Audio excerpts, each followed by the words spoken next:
Orang mikir saya sama dia itu, wah kayaknya musuhan atau apa. Enggak. Padahal dia seneng saya masakin nasi goreng.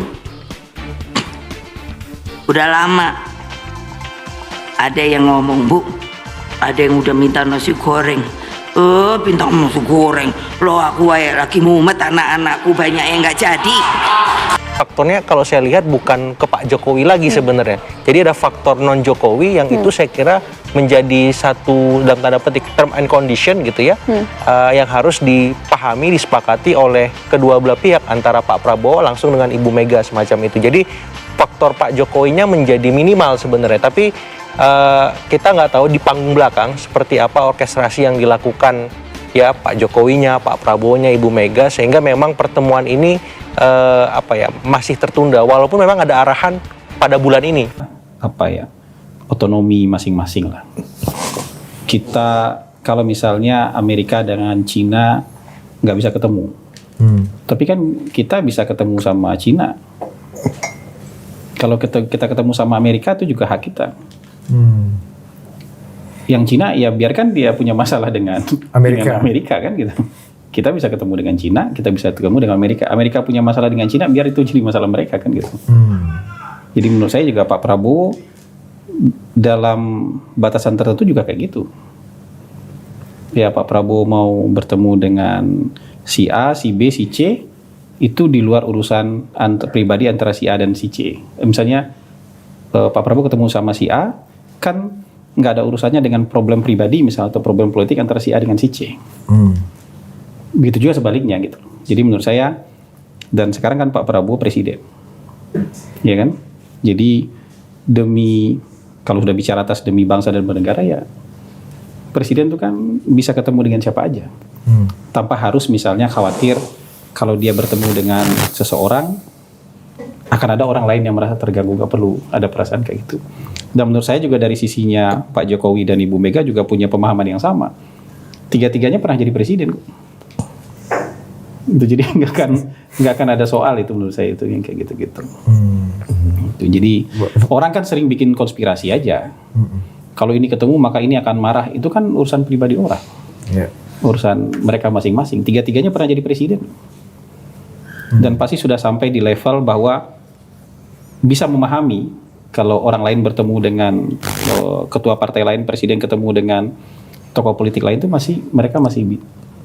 mereka pasti bisa memahami keadaan, keharusan, dan kenapa ini pertemuan itu bisa terjadi gitu loh. Jadi nggak usah dibikin kecurigaan macam-macam.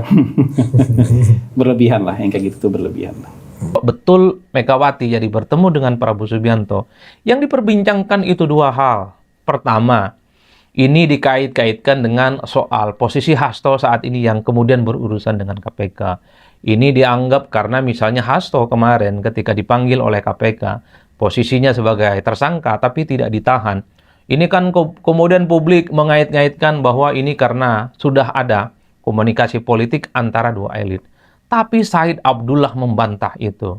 Said Abdullah adalah petinggi dan orang penting di PDIP dan menggaransi bahwa jika ada pertemuan antara Megawati dengan Prabowo Subianto, jangan sekali-kali kaitkan dengan kasus-kasus yang selama ini dihadapi oleh Hasto, terutama posisinya sebagai tersangka. Jadi ini mostly different, di mana posisi Hasto adalah tersangka, dan pertemuan Megawati dengan Prabowo Subianto adalah peristiwa politik lain yang saya kira itu memang sudah lama diwacanakan. Kita ingat persis, pasca Pilpres 2024, Prabowo ingin merangkul semua partai politik, terutama partai-partai politik yang kalah. Sudah bertemu dengan Muhaimin Iskandar, sudah bertemu dengan Surya Paloh, sudah bertemu dengan Ahmad Syaihu. Prabowo hanya belum bertemu dengan Megawati sebagai salah satu partai yang kalah dalam pemilu. Jadi wajar kalau kemudian Said Abdullah membantah secara tebal bahwa jangan ada kait-kaitan ketika Megawati jadi bertemu dengan Prabowo itu disangkut pautkan dengan proses hukum yang saat ini sedang diperjuangkan dan dihadapi oleh Hasto. Nah, yang kedua yang menarik, ketika ada pertemuan soal kemungkinan Megawati dengan Prabowo Subianto bertemu, ini pasti selalu dihubung-hubungkan dengan Jokowi. Loh, kenapa Pak Jokowi selalu dikait-kaitkan? Tentu ada rumus yang selama ini seakan-akan baku. Rumusnya adalah selama hubungan Jokowi dengan Prabowo Subianto itu baik-baik saja, rasa-rasanya Megawati tidak akan bertemu dengan Prabowo Subianto. Tapi sebaliknya, kalau kemudian hubungan Prabowo dengan Jokowi itu tidak baik-baik saja, alias mulai merenggang atau mulai bayang-bayang Jokowi tidak terlampau kuat dengan Prabowo, maka sangat mungkin Megawati akan melakukan pertemuan politik dengan Prabowo. Jadi wajar kalau kemudian di seberang yang lain, ketika wacana pertemuan Megawati dengan Prabowo ini belakangan semakin mengeras, kalau terjadi di bulan Januari misalnya, atau di bulan April saat Kongres PDIP, pasti publik mengaitkan betapa pengaruh Jokowi, bayang-bayang Jokowi kepada Prabowo Subianto itu sudah mulai memudar. Artinya Prabowo ingin menunjukkan kepada publik dan kepada siapapun bahwa saat ini Prabowo Subianto adalah Presiden Republik Indonesia yang tak ada satupun orang yang bisa mengintervensi, tak ada satupun orang yang kemudian bisa membayang-bayangi, dan kemudian apalagi bisa mendikte dari Prabowo Subianto. Karenanya kalau betul ini terjadi pertemuan Prabowo dan Mega, tentu pesan politik yang bisa ditangkap adalah Prabowo ingin membangun keseimbangan politik dengan siapapun. Keseimbangan politik dengan partai Kim, partai-partai non-Kim, keseimbangan politik dengan Jokowi, dan keseimbangan politik dengan PDIP tentu saja. Inilah yang saya kira menjadi diskursus yang belakangan cukup menguat. Di mana kalau peristiwa politik pertemuan Prabowo dan Mega ini terjadi, pasti yang diserang, pasti yang dihujat, pasti yang kembali dimention itu adalah Jokowi, yang pastinya akan disebut pengaruh politiknya, bayang-bayang politiknya tak lagi signifikan kepada Prabowo Subianto. Ya inilah politik kita. Sekalipun Jokowi ada di Solo, kemudian Prabowo itu di Jakarta, Megawati di Jakarta, setiap peristiwa apapun di negara ini pasti selalu dikait-kaitkan dengan Pak Jokowi. Itulah yang saya kira menjadi penting kenapa saya harus bicara tentang soal kemungkinan ini kapan kira-kira Megawati dan Prabowo Subianto akan kembali bertemu.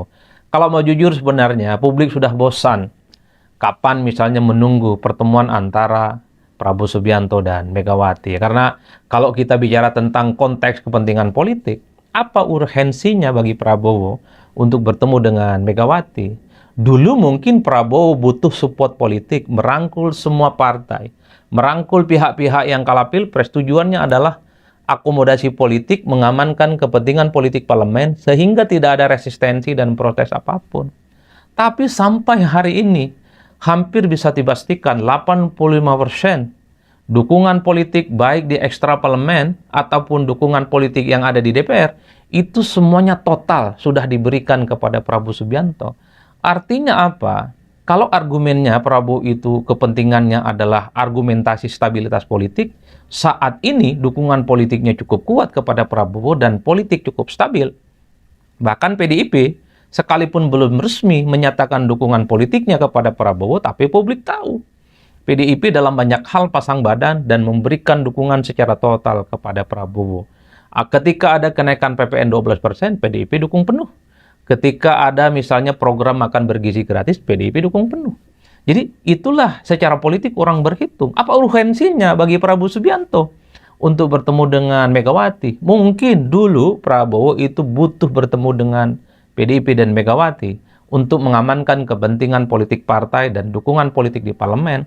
Tapi seiring sejalan berkembangnya waktu, sudah hampir 100 hari Prabowo jadi presiden, tak ada satupun resistensi, tak ada satupun gejolak dan perlawanan politik yang ada di parlemen. Jadi dalam konteks itu sebenarnya tak ada pentingnya Prabowo itu berjumpa dengan PDIP. Tapi setahu saya, di luar hal-hal soal kepentingan stabilitas politik, mazhab Prabowo Subianto itu adalah zero enemy. Jadi siapapun bagi Prabowo Subianto layak untuk dirangkul, layak untuk diajak bekerja sama, tentu bagaimana mewujudkan visi misi dan janji politiknya di 5 tahun yang akan datang. Jadi disitulah kemudian kenapa pertemuan antara Megawati dan Prabowo Subianto kembali ramai diperbincangkan.